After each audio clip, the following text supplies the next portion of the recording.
यमुना जी को हम दिल्ली शहर की पहचान बनाएंगे।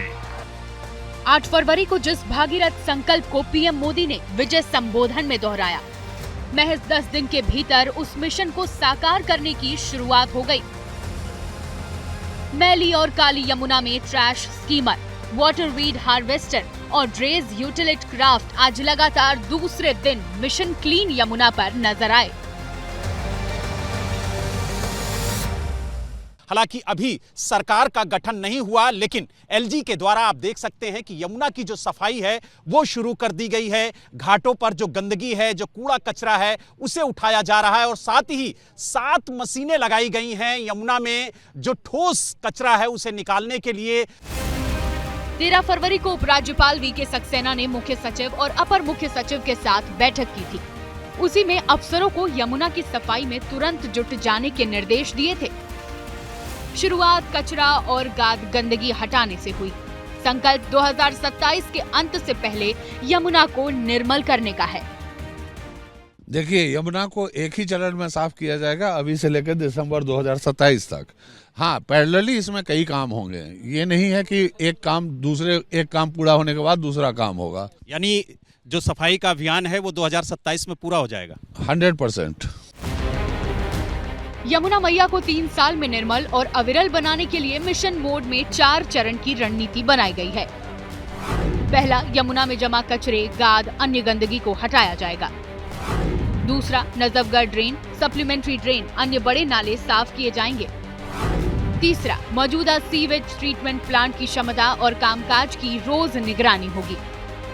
और चौथा, 400 MGD सीवेज ट्रीटमेंट की कमी को पूरी करने के लिए नए STP, DSTP बनाए जाएंगे। दिल्ली प्रदूषण नियंत्रण समिति को कारखानों से नालों में छोड़े जा रहे गंदे पानी पर सख्त निगरानी रखने का निर्देश दिया है। इसके अलावा दिल्ली जल बोर्ड, सिंचाई एवं बाढ़ नियंत्रण विभाग, नगर निगम, पर्यावरण विभाग, लोक निर्माण विभाग और DDA समेत तमाम एजेंसियों को तालमेल से काम करने को कहा गया है। मिशन क्लीन यमुना में इन सभी कामों की हर हफ्ते हाई लेवल मॉनिटरिंग होगी। बीजेपी का दावा है कि बहुत जल्द दिल्ली में यमुना का वो रूप दिखेगा जैसा किसी ने सोचा भी ना था। भारतीय जनता पार्टी के जहां पर भी हम लोग हैं वहां अपने काम को करके दिखाते हैं। प्रधानमंत्री जी ने जो कहा है, बहुत जल्दी यमुना साफ होती दिल्ली की जनता को नजर आएगी और जनता जनार्दन को प्रधानमंत्री जी की बात पे इसलिए भरोसा है कि वो जो कहते हैं वो करते हैं। दिल्ली में अब डबल इंजन सरकार है। 3 पड़ोसी राज्य जहां से यमुना गुजरती है वहां भी बीजेपी की सरकारें हैं। माना जा सकता है कि यमुना पर झगड़े की गुंजाइश नहीं होगी। यमुना जी को हम दिल्ली शहर की पहचान बनाएंगे। मैं जानता हूं ये काम कठिन है, मैं ये भी जानता हूं ये काम बहुत लंबे समय का है। समय कितना ही क्यों न जाए, शक्ति कितनी ही क्यों न लगे, लेकिन अगर संकल्प मजबूत है तो यमुना जी के आशीर्वाद रहने वाले हैं। यमुना के कायाकल्प में बीजेपी ने वैसे भी साबरमती को मॉडल बनाया है। साबरमती रिवर फ्रंट जैसा ही रूप देने का वादा दिल्ली वालों से अपने संकल्प पत्र में भी किया है। दिल्ली विधानसभा चुनाव में सबसे बड़ा मुद्दा यमुना सफाई था और यही वजह है कि भारतीय जनता पार्टी ने इस मुद्दे को अपने संकल्प पत्र में भी उठाया था और दिल्ली की जनता को भरोसा दिया था कि अगर उसकी सरकार दिल्ली में बनती है तो सबसे पहले यमुना की सफाई शुरू की जाएगी। और यही वजह है कि जैसे ही दिल्ली की जनता ने भारतीय जनता पार्टी को विधानसभा चुनाव में प्रचंड बहुमत दिया, उसके बाद से ही काम शुरू हो गया है। साबरमती रिवर फ्रंट अहमदाबाद की पहचान बन चुका है। विदेशी राष्ट्राध्यक्ष भी अहमदाबाद आते हैं तो साबरमती रिवर फ्रंट जरूर पहुंचते हैं। बतौर सीएम नरेंद्र मोदी ने साबरमती का उद्धार किया, वही पीएम रहते यमुना का करना चाहते हैं। दिल्ली में मिशन क्लीन यमुना की कमान LG के सक्सेना को दी गई है। अब विरोधी सवाल पूछ रहे हैं कि LG ने यमुना पर यही फुर्ती पिछली सरकार के वक्त क्यों नहीं दिखाई।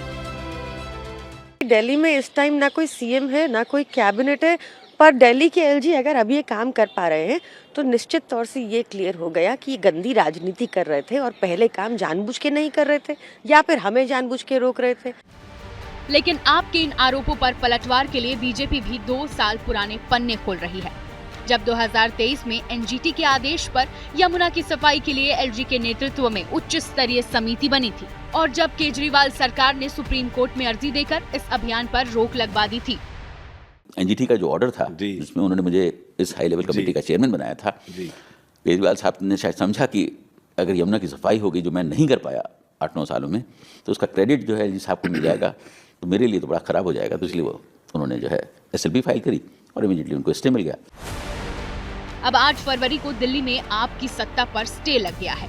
27 साल बाद बीजेपी दिल्ली की सत्ता में आई है, केंद्र में भी उसी की सरकार है, यानी आरोप प्रत्यारोप की गुंजाइश अब कम है। चुनाव में यमुना की सफाई मुद्दा भी बन चुकी है, लिहाजा अब किसी के लिए भी इससे मुंह फेरना मुश्किल होगा।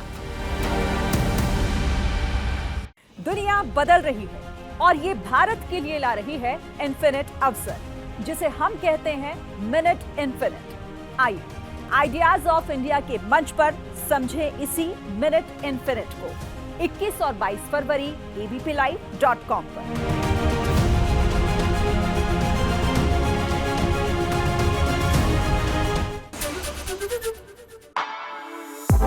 For exclusive and insightful videos, subscribe to our new channel ABP Live Premium.